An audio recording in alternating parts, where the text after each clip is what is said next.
오늘의 말씀 제목을 다시 한번 읽어볼까요? 시작.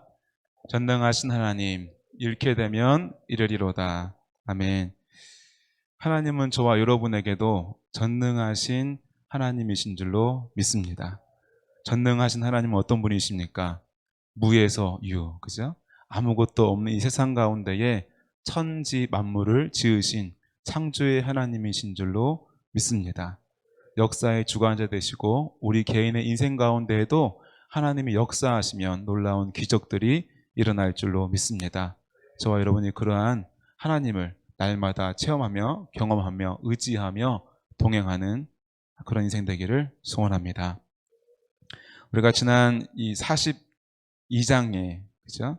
드디어 7년의 풍년 이후에 기근이 시작되어서 이제 한 해 내지는 두 해 때 이제 너무 힘들잖아요. 그죠? 곡식이 없으니까 소문이 애굽에는 먹을 게 있다더라. 돈을 가져가면 살 수 있다더라. 신분이 확실해야 된다더라. 이런 소문을 듣고 이제 10명의 아들들이 함께 떠나게 되었습니다. 그 42장의 말씀과 43장의 말씀은 복북이라고 하죠. 그죠? 컨트롤 C, 컨트롤 V. 이제 웃으시는 분은 조금 아시는 분이고 이제 안 웃으시면 잘 모르시는 분이고. 컴퓨터에서 컨트롤 C 하면 카피를 해서 컨트롤 V 하면 붙여넣기예요. 42장과 43장의 이 이야기의 스토리는 아주 비슷합니다. 보면은 처음에 어떻게 됩니까? 야곱이 자신의 아들들을 이집트로 보내죠. 곡식을 얻으라고. 그 다음에 어떤 일이 일어나요? 요셉의 형제들이 이집트에 도착을 하고 요셉과 형제들이 대면하게 되고 첫 번째 대화 이후에 어떻게 돼요? 형제들이 이제 억류당하죠. 그죠? 이제 누명을 씌워서 일부러. 그 다음에 어떻게 됩니까? 요셉과 형제들이 두 번째 만나게 됩니다. 그리고 세 번째, 형제들이 이집트를 떠나서 야곱의 아들들이 그에게 여행의 경과를 보고를 합니다. 42장 우리가 말씀을 나누었을 때 너희들이 참으로 정탐꾼이다. 우리나라의 기밀과 상황들을 파악해서 우리를 공격하라는 자들이다. 이러한 누명을 씌워서 누가 붙잡혀 있게 되죠? 다 돌아오지 않고 시므온, 그죠? 둘째 시므온이 억류되어 있어요. 근데 시므온은 그렇게까지 중요한 사람은 아니었나 봐요, 그죠?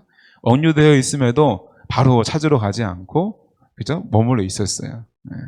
야곱에게는 누가 중요해요? 베냐민, 그죠? 요셉과 베냐민이 중요해요. 왜요? 유일하게 사랑했던 여인이기 때문에. 다른 형제들은요, 사랑하는 여인 때문에 딸려온 사람들이잖아요. 그죠? 사랑하지 않지만 살아야 했던 사람들. 그죠? 그러니까 얼마나 힘들겠어요. 사랑하는 사람하고 만났지만 살기가 마냥 행복해요. 힘들 때도 많아요. 많아요. 그죠? 근데 사랑하지 않는 사람하고 뜻하지 않게 그냥 살면은 행복한 게 많아요. 불행한 게 많아요. 정말 죽고 싶어요. 정말 죽고 싶어요. 부부로 사는 건 이게 쉬운 게 아니잖아요. 그죠? 함께 밥도 먹고, 함께 사랑하고, 함께 여행도 하고, 이 인생을 같이 살아가는데 떨어져 있는 게 아니라 얼마나 힘들었겠어요. 그 야곱도 본인이 사랑했던 그 여인의 그 아들 둘, 요셉과 베냐민만 특별히 사랑했어요. 근데 베냐민을 지금 너무너무 소중한 건 왜 그래요? 그의 형 요셉이, 그죠? 벌써 한 20년쯤 전에, 그죠? 17세에 종으로 팔려가서 30세, 그죠? 그리고 7년의 풍년이 있었으니, 그죠? 20년 정도의 시간 동안 깜깜무소식. 이미 형들이 피 묻은 요셉의 옷을 가져왔으므로 요셉은 실종자가 아니라 죽었을 것이다 라고 생각했기 때문에 이 베냐민마저 이름은 어떻게 하나 라는 그런 마음으로 애지중지, 그죠? 그 눈밖에 나지 않도록, 어디 바깥에 나가지 않도록 그렇게 귀하게 돌봤던 아들이란 말이에요. 근데 42장에서 요셉이 누굴 데리고 오라 그랬어요? 그 베냐민. 그래? 네가 신분이 확실해? 그럼 너 가족이 어떻게 됐는데? 아, 동생이 있어? 어디 있어? 동생이 없네? 거짓말하네? 동생이 있으면 데리고 와. 그때까지 이 시므온은 못 데려가. 그래서 아버지에게 아버지 다시 이래저래 해가 저래저래 했는데 양식 가족이 가져왔는데 거기에 가져갔던 돈도 도로 들어가 있고 시므온은 거기에 있어요. 동생 베냐민을 데려가지 않으면 시므온 죽을지도 몰라요. 야곱이 안 돼. 그래도 안 돼. 한번 우리 42장 이 마지막 구절들을 한번 같이 읽어보겠습니다. 36절부터 같이 읽어볼게요. 넘겨보겠습니다. 네. 시작. 그들이 아버지 야곱이 그들에게 이르되 너희가 나에게 내 자식들을 잃게 하도다. 요셉도 없어졌고 시므온도 없어졌거늘 베냐민을 또 빼앗아 가고자 하니 이는 다 나를 해롭게 함이로다. 이미 요셉도 누가 빼앗아 갔어요? 형들이 빼앗아 간 거예요. 그죠? 이 아버지 야곱의 마음에는 요셉 또한 그 요셉을 싫어했던 이 형들이 말했잖아요. 심증은 물증은 없지만 심증은 확실한. 이게 증거만 없을 뿐이지 거기 CCTV 있었으면 분명히 그냥 찍혔을 텐데 아무튼 또 베냐민마저도 빼앗아 가고자 하느냐? 지금 화가 났어요. 지금 짜증도 나고 화가 나고 그죠? 불안하고. 37절 읽어보겠습니다. 르우벤이 그의 아버지에게 말하여 이르되 내가 그를 아버지께로 데리고 오지 아니하거든 내 두 아들을 죽이소서 그를 내 손에 맡기소서 내가 그를 아버지께로 데리고 돌아오리이다. 이 르우벤의 말을 야곱이 믿겠어요? 못 믿겠어요? 못 믿겠죠. 왜요? 르우벤은 이미 과거에 큰 잘못을 했잖아요. 그죠? 큰 잘못을 했잖아요. 그죠? 그리고 지금 누구를 죽이래요? 죽으려면 자기가 죽지 왜 그 두 아들을 죽이겠다고 하는지. 이래서 아버지들은 그래 좀 그래요. 그죠? 아버지 어머니들은 자식이 귀해요, 내 목숨이 귀해요? 자식이 귀하죠. 아버지들은 자식이 귀해요, 내 목숨이 귀해요? 대답이 못하잖아요. 그죠? 여기 아버지가 몇 분 계시는데 대답을 잘 못하잖아요. 저도 대답을 안 했거든요. 그건 생각을 안 해봤어요. 아예. 네. 딸이면 좀 모르겠는데 아들은 잘 모르겠어요. 아무튼 왜 아들을 맡기냐고요. 재미있는 거는 이 42장과 43장의 스토리가 비슷하지만 42장에서는 이 첫째 르우벤이 이 스토리를 이끌고 나가요. 근데 43장에 아까 전에 희미하게 들었던 이름이 누가 있어요? 유다. 근데 요셉을 처음 애굽에 뭐 죽이니 살리니 구덩이에 던지니 뭐 노예로 파니 이럴 때도 르우벤과 유다가 나와요. 르우벤은 리더십이 있는 것 같지만 없어요. 죽이지 말자 해서 겨우 한 게 구덩이에 던졌거든요. 그거 좀 잘 지키고 있어야 될 텐데 어디 갔어요 또. 그죠? 어디 갔잖아요 르우벤이. 그 사이에 유다가 어떻게 했어요? 죽이는 것보단 종으로 팔자. 그때 결정했던 것도 유다예요. 오늘도 말씀을 보니까 유다가 말 잘해요 못해요? 잘해요. 저와 여러분이 르우벤 같은 사람, 실수하고 책임 못 지고 애매하게 말하고 그런 사람보다 유다와 같이 똑부러진 그런 사람들이 되기를 바랍니다. 여러분이 알고 있는 거 생각하는 거를 잘 전달하는 사람이 되기를 바랍니다. 분명히 머릿속에는 분명한 답이 있는데 말을 잘 못하는 사람이 있어요. 그래서 괜히 오해 사기도 하고 그죠? 어떻게 막 잘 못할 때가 있어요. 할 수 있으면 유다같이 똑부러지게 말을 잘했으면 좋겠어요. 결국 이 12아들 중에 누가 장자가 돼요? 유다가 장자의 대를 잇게 됩니다.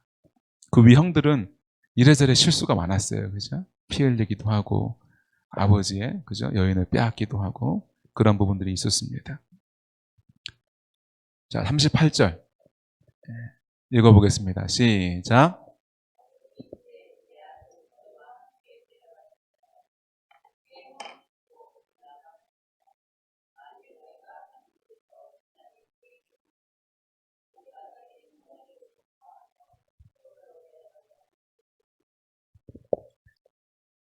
지난주에 말씀을 나누면서 했던 내용 중에 이 트라우마, 그죠?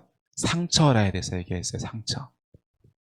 형제들도 애굽이라는 그 땅, 요셉이라는 그 인물이 정말 죽도록 미워서 죽이려고 했고 결국 노예로 팔았지만 요셉을 잃음으로 인해서 돌아오는 평안이 있을 줄 알았지만 오히려 아버지의 깊은 슬픔 때문에 본인들도 요셉, 이 애굽은 트라우마예요. 상처예요. 그죠? 아버지에게도 당연히 요셉을 잃어버렸던 그 사건은 상처로 남아있고 요셉에게도 상처가 있을 것입니다. 지금 야곱이 그 상처 때문에 못 보내는 거예요. 그죠? 역정을 내는 거예요. 또 아들 하나, 시므온이 거기에 묶여 있어서 돌아가지 않으면 죽게 생겼지만 그것보다는 베냐민을 잃을까 하는 그 상처로 인한 두려움, 그 트라우마가 붙잡고 있다는 것입니다. 내 흰 머리를 슬퍼하며 수월로 내려가게 될 것이다. 그죠? 아주 그냥 절망적이고, 이거 뭐라 그래요? 이거를 그냥 염세적이라 그래야 되나요? 무조건 답은 그냥 결말은 슬플 거야. 그냥 비극일 수밖에 없어. 닥치지 않은 그런 일에 대해서 두려움이 있는 거예요. 저와 여러분도 닥치지 않은 일에 대한 두려움이 있을 때가 있잖아요. 그죠? 특히 여성분들은 안정을 추구하잖아요. 그죠? 환경이 변화되어지는 거 두려워요, 기뻐요, 하고 싶어요. 별로 그렇게 여성분들 중에 새로운 환경, 변화를 기뻐하는 사람은 많지는 않은 것 같아요. 왜 그래요? 어머니라는 존재잖아요. 그죠? 자식을 품어야 되고 안전하게 지켜야 되는 그 모성 때문에 그런 게 강합니다. 우리도 우리 각자에게 그러한 이 야곱과 같은 그런 마음들이 있다는 거예요. 주저하고 두려워하고 머뭇거리게 되는 일들이 있다는 거예요. 누군가의 그거는 경제적인 것, 물질. 누군가에게는 자식, 아들. 그죠? 누군가에게는 환경. 그죠? 누군가에게는 어떤 말, 여러 가지 것들, 그죠? 그것들이 있습니다. 저와 여러분도 그러한 상처들이 하나님의 은혜로, 전능하신 하나님의 은혜로 씻겨지고 새롭게 되기를 소원합니다. 43장 우리 1절과 2절 말씀을 같이 읽어보겠습니다. 시작. 그 땅에 기근이 심하고 그들이 애굽에서 가져온 곡식을 다 먹음에 그 아버지가 그들에게 이르되 다시 가서 우리를 위하여 양식을 조금 사오라. 그 땅에 기근이 심하고, 야곱은 아마 한편으로는 그래도 나아지겠지라는 막연한 기대를 가지고 있었을 줄 모르겠습니다. 그런데 그 땅에 기근이 더 심해졌어요.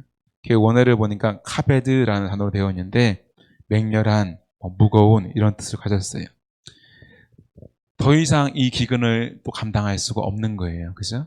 그 땅의 환경이 나아지지가 않아요. 더 절망해요. 오늘 비가 오는데 되게 좋더라고요. 좀 전에 잠깐 내려왔더니 비가 시원하게 와요. 그죠? 농부들에게는 꼭 필요한 비고, 그죠? 우리에게도 이 비가 기쁨이 됩니다. 근데 그 땅에는 비가 오지 않는 거예요. 땅이 쩍쩍 갈라지는 거예요. 웬만큼 비 와서는 곡식을 거둘 수도, 뿌릴 수도 없어요. 절망이에요. 그죠? 그런데 애굽에서 가져왔던 곡식마저 지금 어떻게 돼요? 바닥이 나고 있는 거예요. 야곱의 가족이 몇 명입니까? 70명, 75명. 그죠? 그런데 가족만 있어요? 그죠? 종들이 있잖아요. 그죠? 또 가축들이 있잖아요. 그 곡식을 얼마나 가져왔다고 얼마 가지 못해요. 그죠? 그런 상황이 되었습니다. 이 전에 애굽에서 가져온 양식마저 이미 다 떨어져 하고 있습니다. 애굽에 다시 가서 양식을 조금 사오라라고 말을 하고 있습니다. 이 야곱이 애굽으로 갈 때에 누가 같이 가야 되는 걸 알아요, 몰라요? 베냐민이 같이 가야 되는 거를 알지요, 그죠? 알아요. 애굽에 보내고 싶지 않아요, 그죠? 죽었으면 죽었지 보내고 싶지 않지만 상황이 워낙 위태롭고 급박하기 때문에 자식들에게 애굽으로 가서 그것을 가지고 오라라고 말하고 있습니다. 근데 이미 야곱은 한번 베냐민을 보내지 않겠다고, 내가 수로 떨어질 것이다라고 단호하게 거절했지만 다시금 힘들어지면서 결국 야곱은 베냐민과 자식들을 보낼 수밖에 없는 그 코너로 몰려져 있어요. 누가 몰고 계십니까, 지금? 하나님이 몰고 계신 줄로 믿습니다. 지난주에 말한 것처럼 이스라엘, 야곱과 그의 아들들은 애굽으로 가는 것은 이미 정해진 사실이에요. 언제부터? 아브라함의 때부터. 그죠? 근데 이 야곱이 그 결정을 할 수 있도록 하나님이 자꾸만 밀어붙이는 것입니다. 결국 이 풍성한 곡식이 있는 애굽에서 이 이스라엘 백성은 나머지 흉년 기간을 잘 버틸 수 있게 될 것이고, 우리가 잘 아는 것처럼 고된 일을 시켜도 그 자식이 낳고 애굽의 위협이 될 만큼 큰 민족을 이루게 될 것입니다. 이것이 하나님의 계획이고 또한 섭리인 줄로 믿습니다. 우리 3절과 4절 말씀을 읽어보겠습니다. 시작.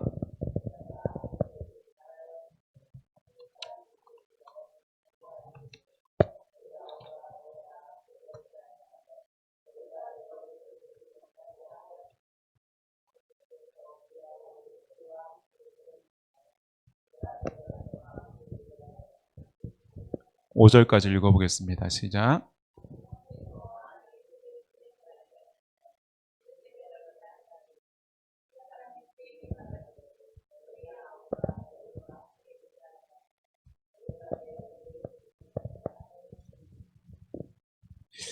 이렇게 앞서 말씀드렸던 것처럼 42절과 43절이 스토리가 반복이 되는데, 이 42절은 그죠? 르우벤이 주도하고 43장은 이제 유다가 주도합니다. 그리고 이 그전에는 야곱이라고 불렀어요. 근데 이 본문에서는 뭐라고 부르냐면 6절 앞부분을 볼까요? 이스라엘이라고 부릅니다. 이스라엘. 이스라엘은 야곱 한 개인이 아니라 뭐예요? 민족에 상징하는 거예요. 이스라엘 민족을. 또한 유다는 앞으로 이 이스라엘 민족의 장자권을 가지게 될 사람. 역사는 그렇게 하나님에 의해서 이끌려 가고 있다는 것입니다. 앞서 르우벤의 간청을 거절했던 이 아버지에게 다시 아마 르우벤은 말할 수 없었을 거예요. 르우벤을 신뢰하지 않기 때문에 그때 유다가 나서는 것입니다. 아버지, 지금 가야 합니다. 그리고 갈 때 르우벤을 데려가야 됩니다. 이렇게 말을 하고 있습니다. 이미 유다는 이 형제들이 요셉을 죽이려고 할 때에 이 애굽에 팔게끔 결단을 내리게 했던 언변이 있는 사람이고 리더십이 있는 사람입니다.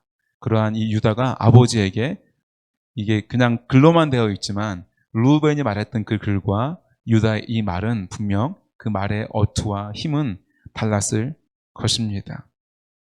우리 6절 말씀 같이 한번 읽어보겠습니다. 시작.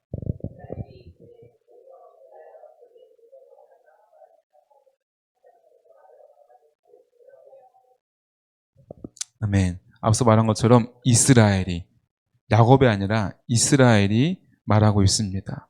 야곱이라는 옛이름, 개인의 이름이 아니라 하나님과의 거룩한 언약에 담겨 있는 이스라엘, 민족을 대표하는 이스라엘이라고 부르고 있습니다.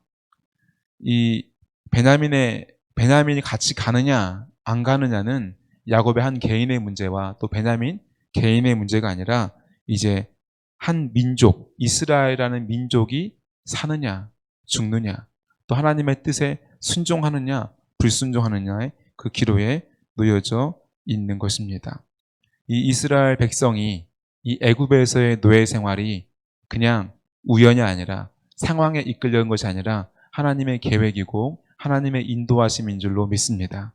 우리의 인생도 때때로 우리의 결정인 것 같고 환경에 의해서 결정된 것 같지만 우리가 뒤돌아 보았을 때에 이것이 하나님의 은혜였다라고 말할 수 있기를 소원합니다. 이제 오랜만에 바레인 속회가 함께 모여서 이제 예배를 드렸어요. 바레인 속회의 특징은 말씀들이 참 많으셔요. 남성분들도 생각보다 하고 싶은 말, 해야 될 말들이 많습니다. 어제도 빨리 마치자고 해서 마친 게 10시 반에 마치고 돌아갔습니다. 네. 근데 이제 그 나눔 가운데에 이제 한 분께서 이런 말씀을 하셨어요. 어렸을 때는 그렇게 내가 왜 복받지 못하고 있나? 그렇게 부모님이 기도하시고 나 또한 믿음으로 살아왔는데 나에게는 왜 복이 내려지지 않나? 복이 내려지지 않나? 복이 내려지지 않나? 생각을 참 많이 했다는 거예요. 근데 어느 날, 그 어느 날이라는 것은 인생의 위기가 왔을 때 하나님과 대면하고 하나님을 경험하게 되었을 때 비로소 뒤를 돌아보니 다 모든 한순간순간이 하나님의 은혜였고 하나님의 복이었더라라는 그 고백을 하는 모습을 보게 되었습니다. 저와 여러분도 나 개인의 인생을 또 우리나라의 역사를 이 시대를 믿음의 눈으로 바라볼 수 있기를 소원합니다. 그런 영적인 눈이 열려지기를 소원합니다. 지난주 중에 KBS 다큐를 하나 찾아서 봤었어요. 이 무슨 내용이었냐면 새벽에도 잠깐 말씀드렸었는데 백정. 네, 우리나라가 조선시대 때 뭐 멀리도 아니죠, 그죠? 100년 좀만 전에만 해도 백정이 있었죠, 그죠? 백정은 천민 중에 천민. 어린 아이들도 백정 보고는 야 이거 해 저거 해 할 수 있는 이름을 또한 가질 수 없는 그러한 계층의 이 사람입니다. 아이도 백정으로 키우고 싶겠어요? 하지만 백정이 될 수밖에 없죠. 근데 그때 이 조선 땅에 그죠? 선교사님들이 들어옵니다. 선교사님들 했던 일들 중에 하나가 교육하는 거예요. 교육. 차별 없이 누구든지 나 오면은 가르쳐 주는 거예요. 이 백정이 그 아들을 그곳에 보냅니다. 그곳에서 이제 보냈는데 그때쯤 이제 유행병 지금처럼 이제 유행병이 돌게 돼요. 이 백정 또한 알아눕게 됩니다. 누가 의원이 와서 봐주지도 않고 의원이 와도 고칠 수가 없어요. 그러니까 이 아들이 어때요? 급한 마음에 선교사님 집에 가서 선교사님, 우리 아버지가 죽게 생겼다고. 제발 와서 좀 우리 아버지 위해서 기도해 주시고 살려주십시오라고 부탁을 합니다.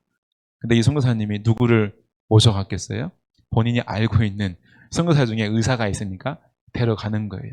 근데 그 의사가 누구예요? 이 왕의 주치.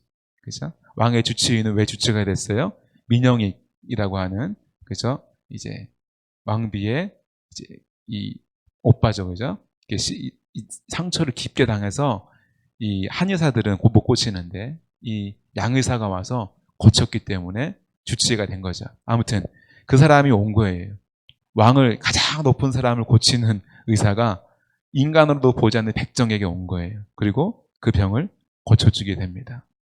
그리고 그 아들은 그 후에 이 의료를 배울 수 있는 최초의 이 1기 의사 과정을 밟게 되고 이제 조선의 첫 의사가 되어져요. 아무튼 그 인생도 있고 한데 이 보다 보니까 나중에 만민중앙회라고 다 들어봤죠, 그죠? 정확히 뭔지는 모르겠지만, 그죠? 큰 회의가 열리는데 그곳에는 그 고관들도 있고 모든 백성이 다 모이는 거예요.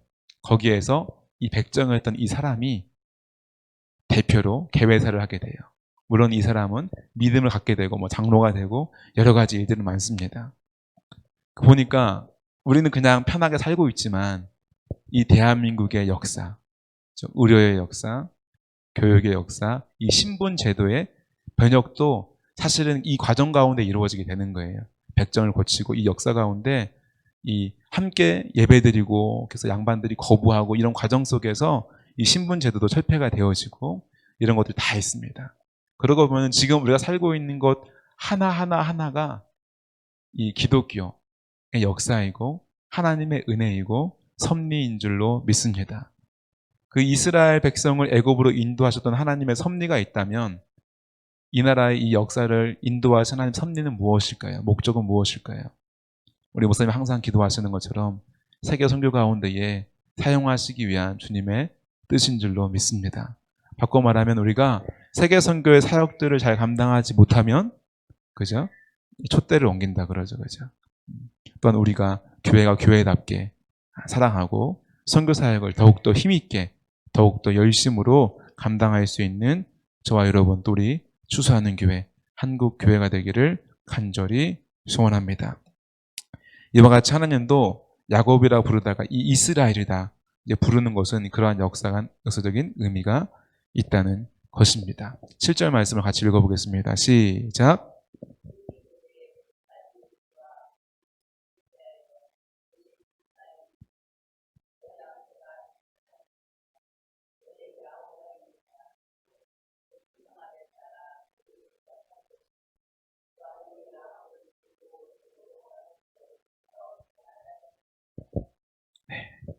사실 6절에서 야곱이 너희가 어찌하여 너희에게 또 다른 아우가 있다고 그 사람에게 말하여 나를 괴롭게 하였느냐 이렇게 말했겠어요?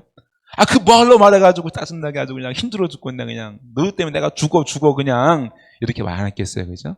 이렇게 말해요, 안 해요? 우리도 하죠, 그죠? 근데 아들이 유다가 말을 참 잘한다는 거예요. 몰라요. 이렇게 애들이 그러잖아요, 그죠? 뭐라 그러면 몰라 그렇게 하지 않고 아버지 쟤네도 형이 말했지만 여차해서 말하지 않을 수가 없었던 거예요. 그 아들을 동생을 데려오라고 할 줄 우리가 어떻게 알았겠습니까? 아버지 진정하시고 이성적으로 생각해 보십시오. 베냐민 데려가야 돼요. 이렇게 아버지를 설득을 하고 있는 것입니다. 8절 한번 읽어보겠습니다. 시작.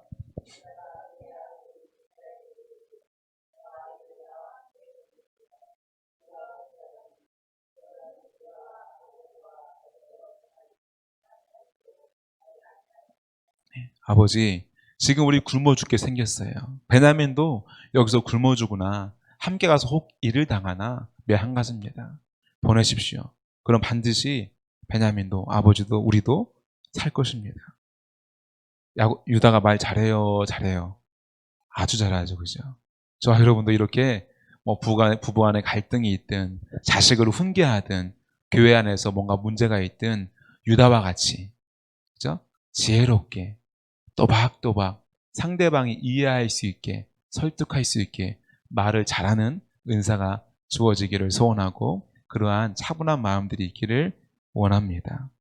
무척 흥분해 있는 아버지에게 유다는 참으로 지혜롭게 차곡차곡 말을 잘하고 있어요. 그리고 9절에서 결정적으로 이야기합니다. 시작.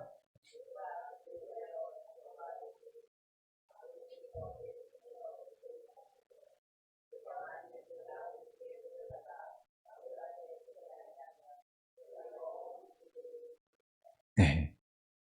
루벤은 뭐라 그랬어요? 내 두 아들을 죽이라고. 그죠?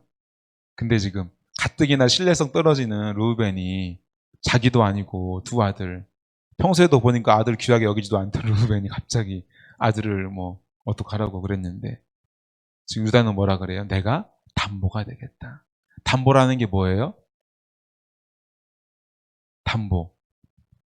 담보를 섰다가 잘못되면 어떻게 되는 거예요? 담보물이 넘어가는 거죠. 그죠? 보증하는 거잖아요. 내가 이 물건으로 담보가 되겠다. 법적인 책임을 지겠다는 거예요. 유다가 지금 법적인 책임마저 지겠습니다. 내가 보증이 되겠습니다. 바꿔 말하면 뭐예요? 만약 이 베냐민이 못 돌아오면 죽으면 내가 죽겠습니다. 내가 목숨을 걸고 책임지겠습니다. 이렇게 말하고 있는 것입니다. 그럼 유다의 이 말이 신뢰 가겠어요? 가겠어요? 가겠어요. 그죠? 신뢰가 가요. 또한 상황이 처음 이 첫째 루벤이 말할 때랑은 더 급박한 상황, 더 이상 뒤로 물러설 수 없는 상황인데다가 유다가 이렇게 또박또박 논리적이고 설득력 있게 자신의 목숨마저 걸면서 말을 할 때 야곱은 그것을 허락하지 않을 수가 없는 것입니다. 그리고 결정적으로 한마디 더 합니다. 읽어봅시다. 시작. 우리가 지체하지 아니하였더라면 벌써 두 번 갔다 왔으리이다. 그죠? 두 번 갔다 왔을 시간이라는 거예요. 그죠? 수개월이 지났다는 거예요. 그리고 야곱은 잠시 생각에 빠집니다. 유다의 말을 이해하고 상황이 정리가 되니까 유다가 하늘을 바라보게 되는 거예요. 생각이 정리가 되니까 기도하게 되는 거예요. 11절 말씀 읽어보겠습니다. 시작.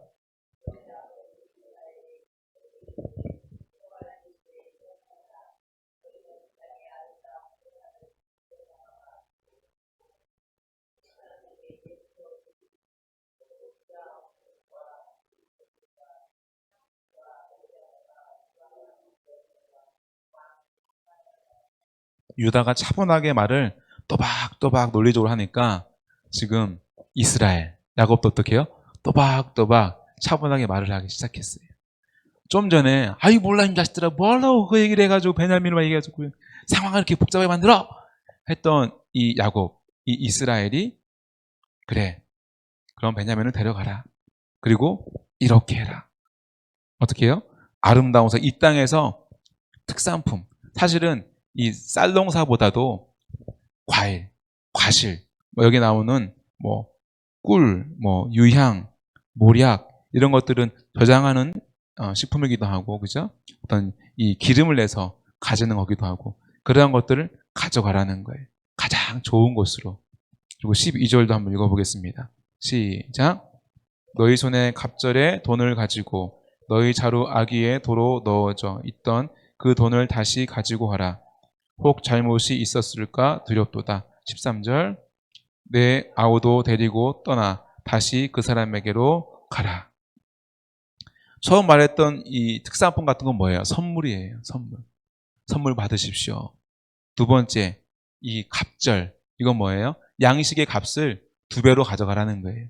처음 가져갔던 그 양식 값보다 2배로 가져가고 그 푸대에 있던 그것도 가져가라. 그리고 세 번째로 내 아우도 데리고 떠나라. 14절 말씀 읽겠습니다. 시작.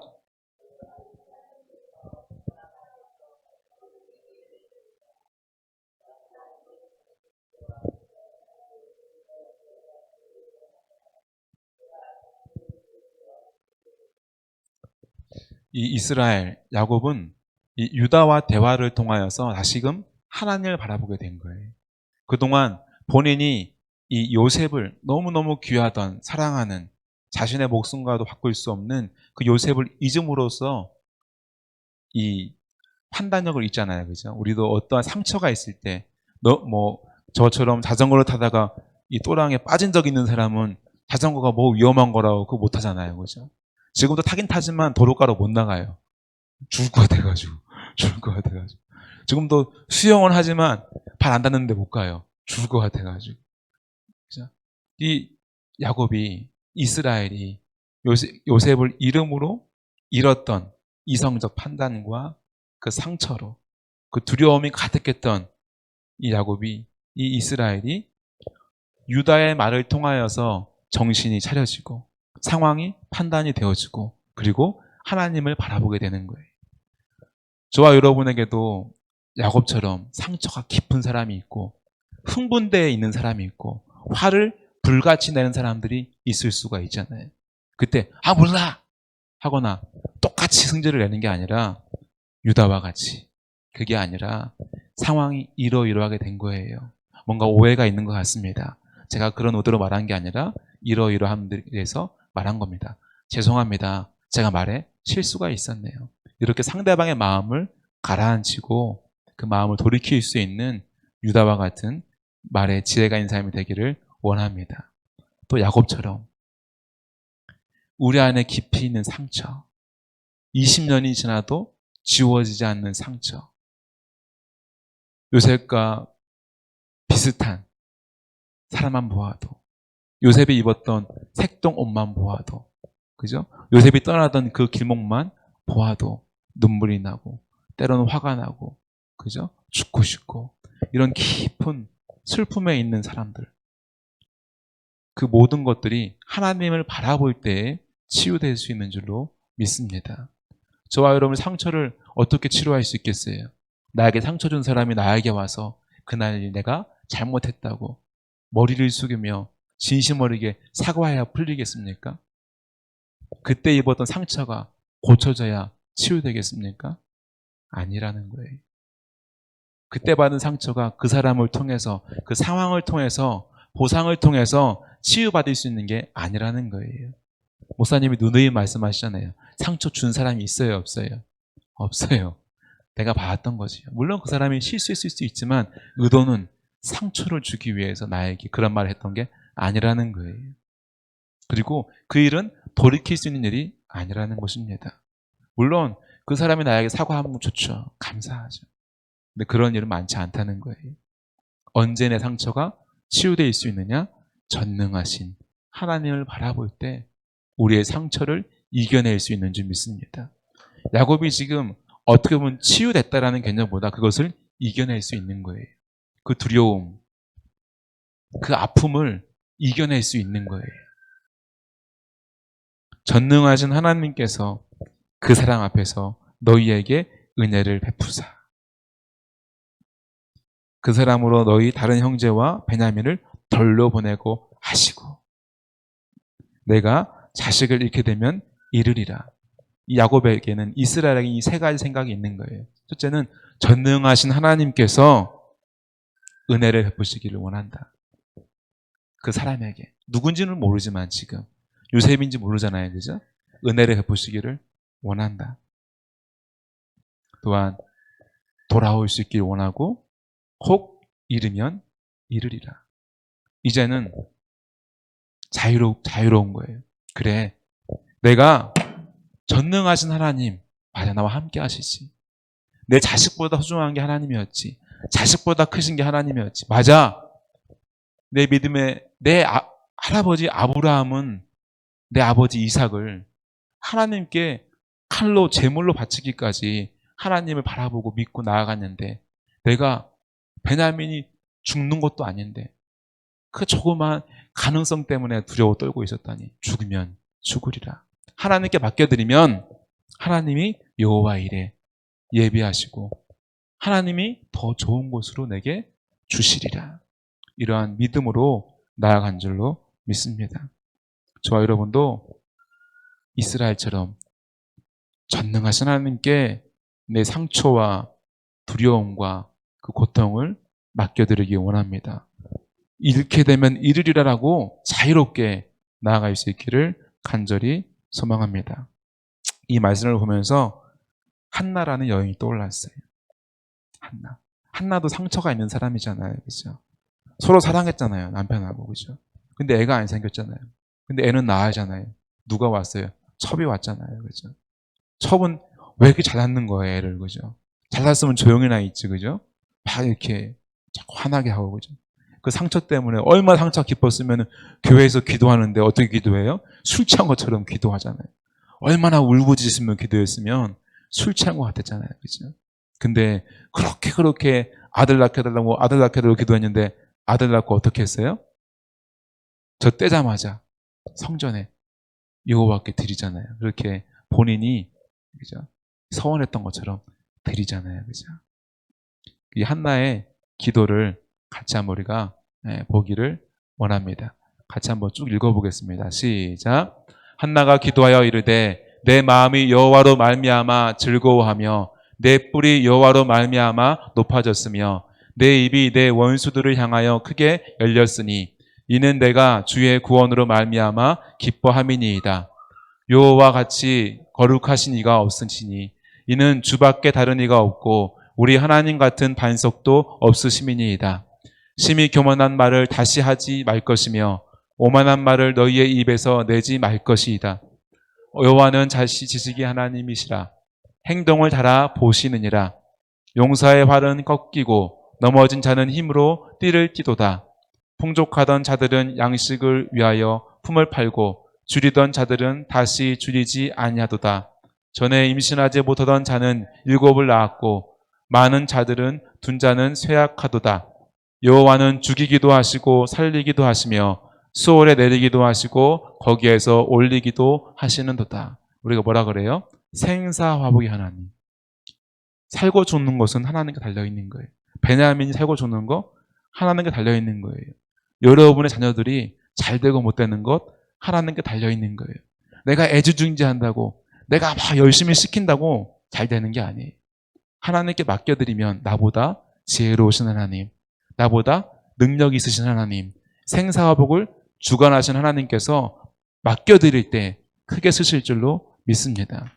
만약 이 한나가 너무 귀한 아들이니까 서원은 잠시 접어두고 애지중지 키웠다면 잘 되면 그냥 내 아들이겠죠. 그죠? 하지만 하나님께 드릴 때 어떻게 됐습니까? 사무엘이 하나님 앞에 구약 시대 가운데에 손에 꼽히는 위대한 인물로 쓰임 받은 줄로 믿습니다. 그 당시 눈이 어두웠던 그죠? 하나님의 제사장들 가운데 그죠? 선지자들 가운데에 솔로몬은 빛과 같이 일어나서 그죠? 이 족장 시대에서 왕정 시대 넘어갈 때에 기름 붓는 그런 위대한 일들을 했던 것을 기억합니다. 저와 여러분도 참 어렵잖아요. 그죠? 저도 개인적으로 어머니가 참 위대하다 생각하는데 저희 어머니가 참 믿음 좋으시고 제가 이제 목사가 돼야 되겠다고 이제 누가 말해줬을 때 저한테 뒤에 나와서 승사봐 너는 포기하지 마. 하지 마. 왜요 어머니? 힘들어. 고생해. 왜 그래요? 당신은 그렇게 목숨 걸고 희생해도 어머니에겐 자식은 그런 존재라는 거예요. 하지만 그게 아니라는 거예요. 하나님께 맡겨드리세요. 자식이 더욱더 교회에서 헌신하기를 기도하세요. 오직 믿음만을 위해서 기도하세요. 돈, 건강, 성공 아니에요. 오직 믿음만을 위해서 기도할 때 하나님께 올려드릴 때 하나님이 그 자식을 반드시 책임지실 줄로 믿습니다.